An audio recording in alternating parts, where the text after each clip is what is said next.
అందరికీ నమస్కారం అండి. కర్కాటక రాశి జాతకుల తలరాత మారబోతుంది.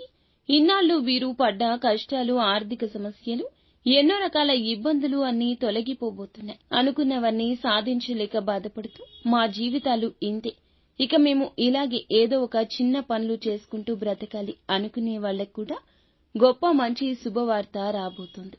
ఏంటంటే బ్రహ్మ గడియలు మీన రాశిలో మొదలు కాబోతున్నాయి. ఈ గడియలు సాక్షాత్తు బ్రహ్మదేవుడు తలరాతను మార్చే దేవుడు. ఇంకొకసారి కర్కాటక రాశి జాతకంలో మార్పులు చెయ్యబోవడాన్ని బ్రహ్మ గడియలు అంటూ పండితులు చెప్తున్నారు. బ్రహ్మ గడియలు ఎప్పుడైతే ప్రారంభం అవుతాయో గతంలో ఉన్న సమస్యలన్నీ కూడా తొలగిపోతాయి. ఆర్థికంగా ముందుకెళ్తారు, అప్పులు తీర్చుకుంటారు. ఉద్యోగ వ్యాపారాల్లో ఉన్న రంగాల్లో అన్నింటా ప్రమోషన్స్, పై స్థాయి రావడం, ధనం కలిసి రావడం, సుఖ సంతోషాలకు ఇక కొదివే ఉండదు. ఇది పండితుల మాట. ఎటువంటి జ్యోతిష్య సమస్యలు, సందేహాలున్నా ఒక్కసారి మా గురువు గారికి కాల్ చేయండి.